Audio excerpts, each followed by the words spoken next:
kind of strange, isn't it?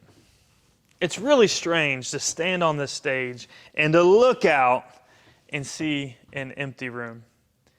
You know, we're so used to this place being filled with people. Every Sunday, we have hundreds. We average 400 people come and experience Impact City, and we worship together on a Sunday morning.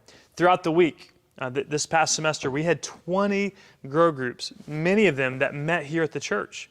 Every single day of the week, ministry was happening and people were gathering until that fateful week in March when the world slowly began to close, slowly began to come home into this season of pandemic. And none of us could have imagined that here we are 10 weeks later, and this Sunday is our 10th online experience, something that none of us could have imagined.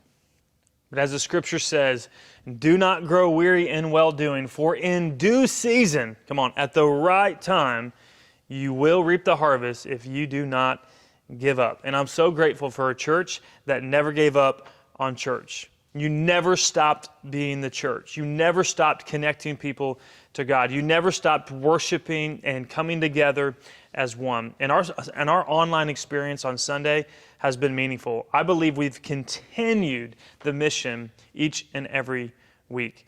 But there is good news. Come on. A harvest is coming. The season is right. And we're all beginning to hear the words, reopening the economy. We're reopening the state. We're reopening the workforce. We're reopening the barber shops. We're reopening the restaurants. We're reopening the gyms. I just heard we're reopening the swimming pools. We're reopening the campgrounds. And so we're all thinking, well, then when are we going to reopen the church? And that's what I want to talk to you about tonight. Our staff has been working hard to put together a plan to safely and responsibly open our church in a way that we can continue to be good neighbors and we can continue to connect our city to God. And I am so looking forward to being with you again. Step one is a small step, but it's an important step. It's going to be our first step towards regathering as a church, as bringing people together to worship, to pray under one roof. And let me just tell you, man, my heart yearns for this step. And I just hope that many of you are ready to take this first step with us. But starting on May 27th, we're going to open up an opportunity for those of you that are ready and comfortable to come together and be a part of our studio audience. I'm not sure if you knew this or not, but a few weeks ago, we started trying something new. We do broadcast our Sunday experience at 9:30 on Sundays on YouTube and Facebook. And for a while, we were doing it live in this building. This camera that I'm talking to is in the back of that room, and we're live streaming in real time. But we said, what if we could record this in the middle of the week, bring the team together, put some extra energy into it, really do it the best that we can, and improve our online experience. And we've done that. We brought in new equipment, we brought in new team members, we brought in new expertise, and I really feel like our online experience has improved these last few weeks. So what that does is it creates an opportunity for us. Is we're here on Wednesday nights recording our Sunday morning experience. And so what we want to do starting May 27th is invite you to come and be a part of our audience. So it's not going to be quite like church, all right? It's not going to be the same experience as a Sunday morning, but it's something. You can come and you can be part of our worship, you can be part of the sermon, and you can be part of a meaningful time of prayer that we are all missing in our life right now. Now, just recently, we took a survey. We sent it out to our church, and we wanted to know how comfortable are you at coming back to church?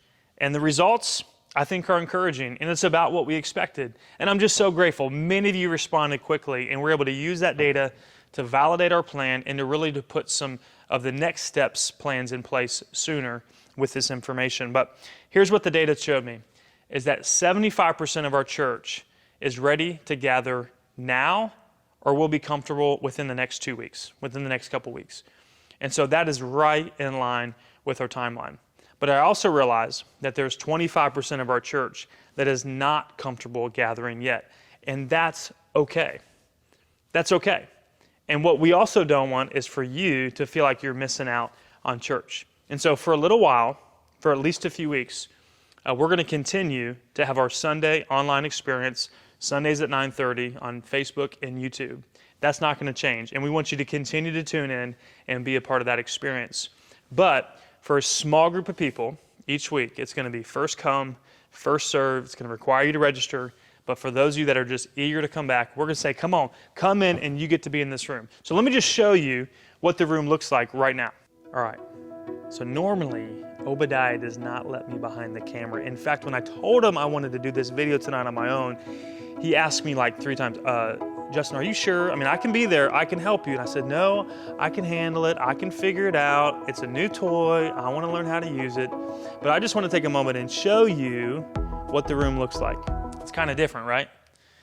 Well, as you can see, we've physically distanced our seats. We normally have, I think, 235 or 250 chairs in here. And right now, we've got 80 chairs in here. And with the help of Dave Shipp, who sets up our room in each and every week, I said, Dave, let's set this up as if it was a restaurant. You know, the guidelines that the state has given the restaurants is that, hey, families and parties can be together, but they need to be 6 feet apart. So we put some parties together, and I know some of y'all know how to party, all right? And so I want you to bring the party to church, but you're going to be physically distanced. And so that's going to be one of the ways that we are responsibly open up these church for these special events that we're calling our studio audience experience. And so starting next Wednesday, May 20th, we're going to send out a registration link, and you're going to have an opportunity to sign up for that first Wednesday or the following Wednesday. And if they fill up quickly, I want you to go ahead and put yourself on the waiting list, and we're going to do everything we can to slide you into one of those experiences or get you on the following week. We're not going to leave anybody out. Anyone who wants to get together, we're going to create an opportunity for you as soon as possible. All right. So what can you expect when you come on Wednesday night for a studio audience experience? Well, the first thing that you can expect is that you are at Impact City. Meaning you know you're going to walk into a life-giving and encouraging atmosphere, that the people here are going to make you feel welcome.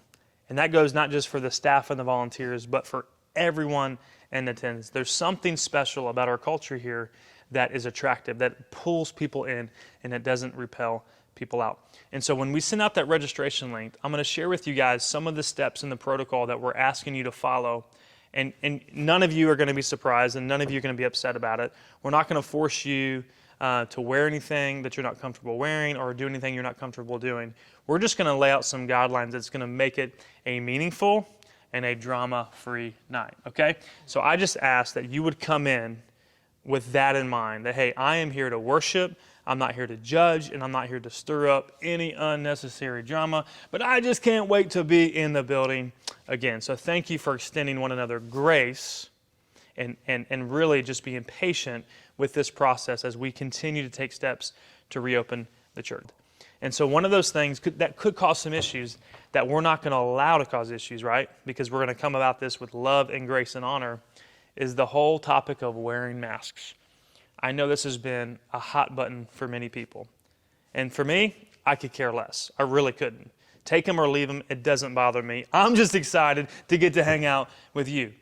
But as I reviewed the poll that we sent out to the church, I was surprised to see that it was actually split right down the middle. 50% of you said that you plan to wear a mask, and 50% of you said you don't plan to wear a mask. So here's what I thought we would do. If you want to wear a mask, you're on the left side of the room. I'm just teasing. Some of you are like, no, that's a good idea, Pastor. We're not doing that.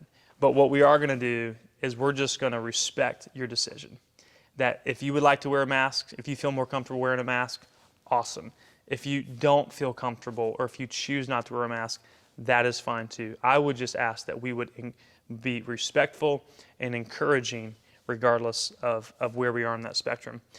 Secondly, I know some of you are close talkers and some of you don't want to be close. I would just ask that you would be cautious before you come in for the bro hug or the high five. just be respectful that this is going to be our first or second time gathering. For many people, this might be the first time they've left their house other than to go to the grocery store, right? And they're really excited to be around people, but they have to kind of reacclimate themselves to being in a huggers-friendly environment, if you know what I'm saying. So just give them the thumbs up, give them the wave, right? And if it's someone you're real comfortable, you kind of get them to look like, are we coming in? Are we kind of doing the, the chest bump in the end zone thing? All right, you can work it out. But what about my kids? Because what I'm most excited about church is dropping my kids off. If I'm being real, I love Sundays because I'm in here with my friends and they're back there with their friends. It's a win-win. Everyone's happy. Now, I know that's one of the best parts about Impact City. In fact, we say for the kids, it's the best hour of their week. And our Kid City team and our pastoral staff, we are so excited to bring back our Kid City experience. However, we won't be able to do that in step one. So step one here in our studio audience experience is only going to include children that are age 12 and over. So if it's a middle school and high school student, you can bring them with you and you can include them when you RSVP and register. However, the little kids are going to have to stay at home for now. Hopefully, you and your spouse or you and your friends, you can get a babysitter and come and enjoy your time together. But I realize and I understand that if you can't, just remember, we still have our Sunday morning experience at 9:30. And in step two is when we're going to begin to create opportunities for your kids to connect in their age-appropriate classes real soon. Now, more details about step two are going to be communicated to you in a similar way like this. We're going to be as quick to communicate as we possibly can, but step two will involve us coming back into a Sunday morning environment. But here's what will hinder us from getting to step two. We won't gather here on Sunday mornings until our kids can gather with us in an age-appropriate classroom. So how long is it going to be until we get to step two, Justin? I don't know. Now, I have some hopes. I've got some goals. I've got some things in my mind, but as you can imagine, none of this has been predictable up to this point. And so the approach we've been taking is, hey, if we're given an inch, we'll take an inch. If we're given a mile, we'll take a mile. We're not going to drag our feet, but we're also not going to get out in front. We're going to do this responsibly, and we're going to do it with wisdom. All right, we want to create an environment that is attractive to our Impact City Church families, and it's attractive to those in our community, and we want to continue to be good neighbors. And honestly, Impact City is not the same unless we can do Kids City and we can do our adult services the way that we truly desire to do that. And when our room is set up like this, it's at 25% capacity, and it is just not feasible to fill this room with adults and kids of all ages. It would just be incredibly challenging and chaotic, and we know it would be a much more meaningful experience once we're able to re-engage our team, because I don't know if you know this, but it takes about 40 to 50 volunteers each and every Sunday to make Sunday happen. And those volunteers, which are you've been at home the last 10 weeks, right?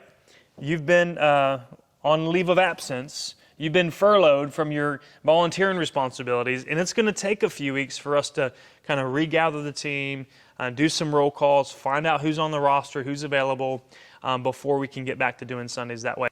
But as soon as we can, we'll take step two. Now, step three means that we find our new normal.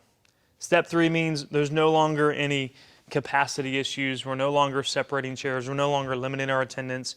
We're no longer registering to come to church or to come to an online, recording experience. But step three is we have our new normal. We're post-COVID-19, post-pandemic church, and we're back to a place where this place is getting filled up each and every week. And we've got 2, 3, 4, multiple services, however many we need to continue connecting our city to God. And oh man, am I so looking forward to being in that step with you soon. Now, in addition to our Wednesday night studio audience experience, we also are going to create other opportunities to gather, both in person and digitally. We are going to be re-energizing our Grow groups for the month of June. Back in April, we did a spiritual checkup survey right after Easter, and 87 of you filled out this survey, so I feel like it was a good representation of our church. And this was a stat that really I got excited about. We asked you that if we started some new grow groups, whether in person or virtually, would you consider joining one? And 91% of you said either yes or maybe. And so that gave us the confidence that you guys are desiring to gather in different ways. And so what we're going to be doing for just the month of June, it's going to be a 4-week grow group semester. We're launching some brand new grow groups that you can attend. And you're going to have the option to get together in person with small groups of people, or you can get together on a Zoom call, whichever one you're more comfortable with. But stay tuned to that. We're going to give you an opportunity to register here within the next couple weeks. I just want to take a moment to close with this thought. I was just meeting with a couple doing premarital counseling, and we read the scripture out of Philippians chapter 4, verse 8. He says, if there's anything that is excellent, if there's anything that's true, if there's anything honorable, if there's anything excellent or worthy of praise, think about these things, and then the God of peace will be with you. And the Apostle Paul is just incredible at encouraging us to focus on the good. And so, as we close, I would just encourage you, I know this has been a challenge. It has been very difficult to connect our city to God when our primary method is virtually. It's been very challenging to minister to our people, to minister to one another when we can't get together, and when I can't put my arm around you and pray with you like I typically would. But it's never been easier to invite someone to church. It's never been easier to share the hope and the gospel of Jesus with someone than it is right now, because everyone is tuned in to their phone, to social media, to the news, and people are desperate for answers. They're desperate for hope, and they're desperate for what you have. And what you have is a relationship with Jesus Christ. What you have is an understanding of the truth. What you have that you've been freely given, we must freely give away. And so for however many more weeks that we're going to be gathering online on Sunday mornings on Facebook and YouTube, please make the most of it. Invite someone to church. Share it on your wall. Tag someone that you know. Invite someone to come and have coffee with you that you're comfortable with. And say, hey, come over to my house. We'll do church together, whatever it takes. But let's make the most. And what the enemy tried to use for harm, we know that God can use for the good. Amen? God bless you guys. Can't wait to see you soon.